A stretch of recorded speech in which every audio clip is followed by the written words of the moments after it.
Y a esta hora información desde el Congreso de la República con Jimmy Chinchay. Jimmy, ¿cómo estás? Adelante.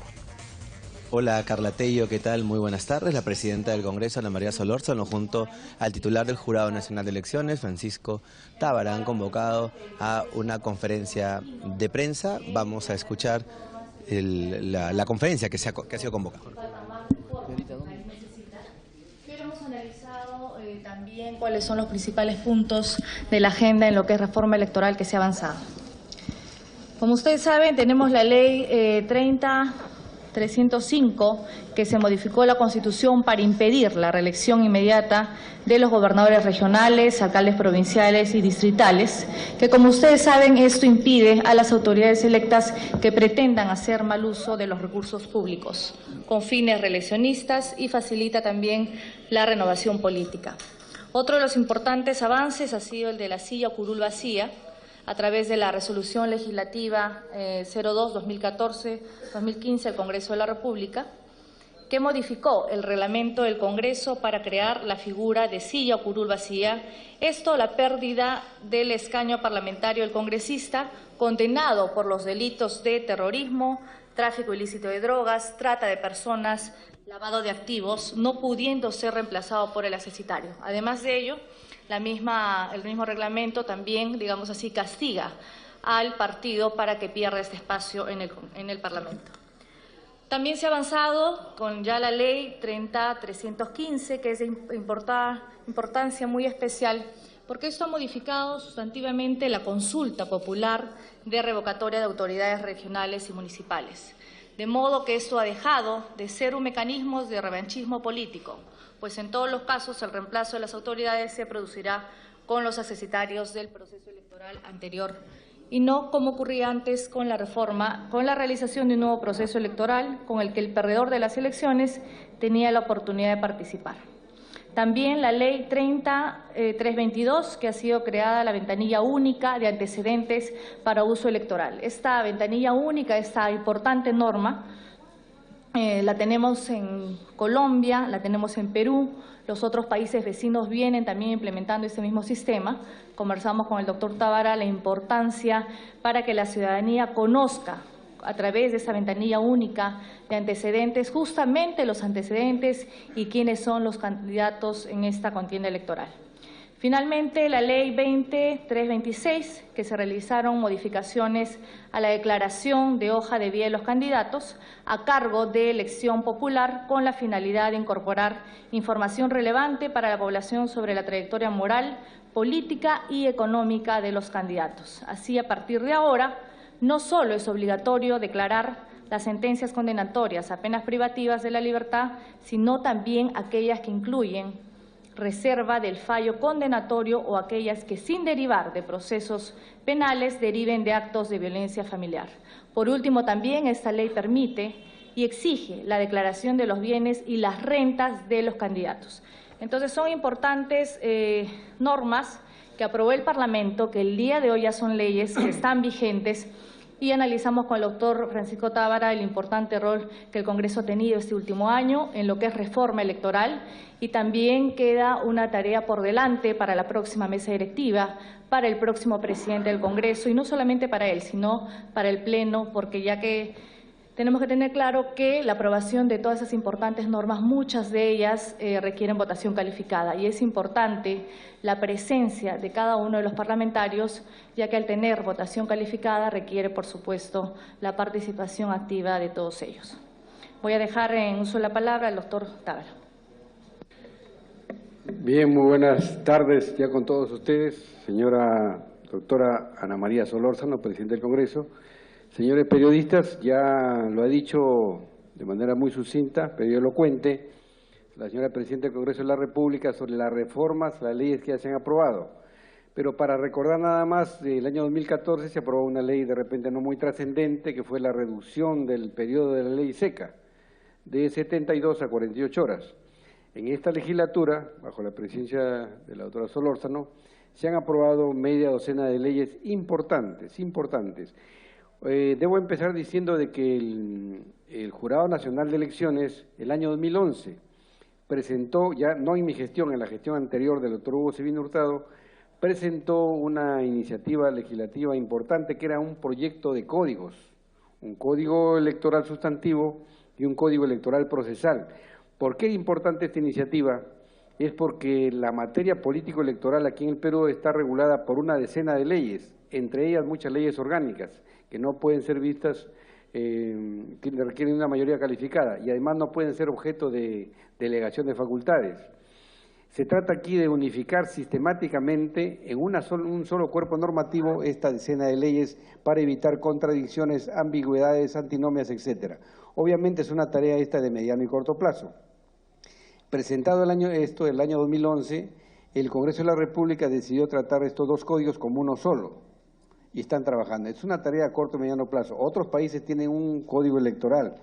Esto es muy importante y creo que debería formarse de repente una comisión especial que vaya trabajando esto y si bien se avecina un proceso electoral, se podría trabajar esto bajo la modalidad de si se llega a aprobar, con una vacatio legis, de tal manera que no haya suspicacias. También ya en mi gestión, el año 2013, presentamos 2 proyectos integrales de nuevas normas. La nueva ley de partidos políticos, que como ustedes saben es una ley muy importante, no hay democracia sin partidos políticos, tenemos una crisis de los partidos políticos, pero hay que fortalecerlos. Y se presentó el proyecto de una nueva ley de partidos políticos, año 2013. Trabajando ahí el tema muy importante de democracia interna, un militante, un voto, y que haya intervención de los organismos electorales en estas elecciones internas obligatorias de todos los partidos políticos y llevada a cabo de forma simultánea, de tal manera que RENIEC prepare el padrón, jurado lo apruebe, OMPE lleve a cabo el proceso electoral de todos los partidos políticos de forma simultánea y el jurado fiscalice. ¿Esto qué permitiría? Si se respeta la voluntad de los afiliados, la voluntad de los militantes, permitiría poner ya que haya la posibilidad de la eliminación del voto preferencial, que como regla ha sido nefasto para la política peruana. Aquí un tema importante también en la nueva ley de partidos políticos propuesta es el tema de financiamiento. Hacer realidad de una vez por todas el financiamiento público directo, que si bien está aprobada en la ley de partidos políticos vigente, salió con su candadito, ¿no?, que está sujeto a disponibilidad presupuestaria del MEF, y obviamente no hay razones para que esto se siga produciendo. ¿Por qué es importante el financiamiento público directo? Es que permita a los partidos cubrir sus gastos básicos, tener sus comités, formar cuadros, impartir cursos de valores constitucionales, etcétera, etcétera. Pero que este financiamiento público directo, que no tiene mayor impacto en el presupuesto, son 60 millones en los 5 años, o sea, 12 millones por año, y coexista con el financiamiento privado pero debidamente regulado, y esto está a cargo de la OMPE, con topes de montos de financiamiento privado y con un buen régimen de infracciones y de sanciones, que vayan de sanciones económicas también a sanciones políticas. Estamos proponiendo también ahí un tema que es discutible, por ejemplo, si bien tenemos cuota de género, cuota de juventud y cuota de pueblos nativos, campesinos o pueblos originarios, sabemos que en la práctica se le saca la vuelta a la ley. Por ejemplo, en cuota de género se cumple con el porcentaje que establece la ley, pero se le manda a las damas al final de la lista, de tal manera que no tiene efectividad esta cuota. Esta acción afirmativa que está regulada no tiene efectividad, no tiene en la representación. Estamos proponiendo aquí que haya alternancia, con el tope de la cuota todavía, ¿no?, pero varón, mujer o mujer, varón, hasta el 30%. Y olvidaba decirle, el tema de financiamiento público directo solamente no lo tienen Bolivia y Venezuela. Los únicos países de América Latina que no lo tienen son Bolivia y Venezuela. Y obviamente hasta ahora Perú, ¿no? Estos temas trascendentes que debía haber un compromiso por parte de la directiva entrante y del Congreso de la República, que espera mejoras en la idoneidad de la clase política. Bien, eso sería, esperamos pues ese compromiso de la directiva que está por entrar y del Congreso en su totalidad, porque creo que las reformas político-electorales con leyes no vamos a cambiar mágicamente la realidad, pero sí es necesario a veces modificar algunas leyes para regular algunas cosas, como por ejemplo, ustedes recordarán que el año pasado, con motivo de las elecciones regionales y municipales, la prensa, ustedes recogieron la indignación ciudadana al ver que de los 106.000 candidatos que postulaban, 2.000 tenían antecedentes penales por delitos dolosos. Y ustedes decían, ¿cómo es posible que el Jurado Nacional de Elecciones o el sistema electoral permitan que gente con antecedentes penales postule? pero aquí simplemente cumplimos con la Constitución y con la ley. Entonces, si bien lo que se hizo es visibilizar esta situación negativa a la luz de la prensa, a la luz de la ciudadanía, esta situación de postulación de ciudadanos con antecedentes penales por delito doloso se venía produciendo en el 2010, el 2006 y el 2002. Lo que hizo lo que hicimos hay que tomarlo como un avance, es visibilizar una situación negativa. Ahora, que hay que corregir esto, de repente habrá que corregirlo para que no se repita. Y entiendo, y creo que con esto termino este saludo, es decir que hay que entender, reitero, la reforma político-electoral como una tarea permanente de mejoramiento de nuestro sistema democrático de gobierno. Bien, gracias. Sí, eso es lo que queríamos dar cuenta, teniendo ya un año a puertas de una elección a nivel nacional. Es importante que el Congreso de la República y el Jurado Nacional de Elecciones dé cuenta qué es lo que ha avanzado este año y qué es lo que queda pendiente. Son, como lo ha dicho el doctor, 6 reformas importantes: la no reelección,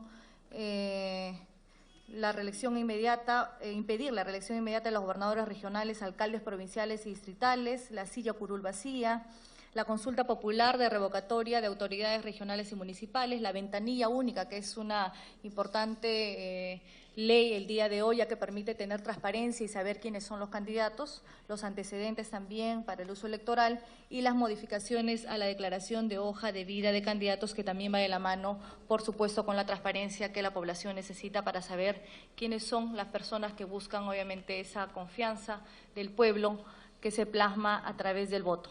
Eso es lo que ha cumplido el Congreso de la República este año de gestión, con la mesa directiva, con el aporte de los 130 congresistas, por supuesto, y también queda pendiente, como lo ha dicho el presidente del Jurado Nacional de Elecciones, la democracia interna, que es el voto preferencial, que quede en manos del Parlamento y finalmente de los congresistas, democráticamente a través de su votación, estar o no a favor del voto preferencial, y el financiamiento, que es un importante tema, ya que tenemos, como vuelvo a decir, un año a puertas de elecciones nacionales, tener claro los financiamientos y la transparencia. Hay bastantes aportes que el Jurado Nacional de Elecciones ha presentado en esta ley de partidos políticos que están también para verse en la siguiente legislatura. Me permite, Presidenta, sí, reiterar que hay normas importantes, normas legales importantes que se han aprobado aquí en el Congreso de la República, han sido promulgadas y publicadas por el Ejecutivo en la manera que establece la ley. Por ejemplo, la ley de ventanilla única va a permitir que el Jurado Nacional de Elecciones concentre información permanente, información importante, relevante, trascendente de los ciudadanos precandidatos o candidatos a cargos de elección popular, como son antecedentes penales, órdenes de captura, deudas con la SUNAT, etcétera, etcétera, y la disponga a disposición de los partidos políticos. Esta ley, para su implementación, para que pueda ser aplicada en el próximo proceso electoral, necesita de su reglamento. La ley establece que el reglamento lo hará el Ejecutivo en 90 días, pero dice convoquen para que explicar el reglamento, corregirlo, modificarlo, mejorarlo y que se prepublique o se publique, se apruebe una vez para que pueda implementarse el próximo año. Esto es muy importante. Ahora la ley, por ejemplo, de prohibición de reelección, esa es una iniciativa enteramente del Congreso de la República. Aquí no queremos arrogarnos que sea iniciativa del sistema electoral o del jurado, no. Pero apoyamos esta ley. ¿Por qué? Porque creemos que es una realidad innegable de que toda autoridad municipal o regional que vaya a la reelección siempre utiliza en mayor o menor grado los recursos públicos, y esto indebidamente. Y también hemos comprobado, revisando la casuística de los actos de violencia que se producen en las elecciones regionales y municipales, que esta reelección también genera focos de violencia, de tal manera que son aspectos positivos, y por eso nosotros hemos apoyado esta norma, reconociendo que viene del seno del Congreso de la República. La hoja de vida también es muy importante. No podía aceptarse que hasta antes de esta ley, aprobada en esta legislatura, los candidatos solamente voluntariamente declararan qué tienen y de qué viven. Entonces ahora ya es obligatorio. Tienen que declarar cuál es su patrimonio y cuáles son sus rentas. Estas son reformas importantes que hay que reconocerlas. En cualquier momento más detalles de esta conferencia en el Congreso de la República, pero ahora les vamos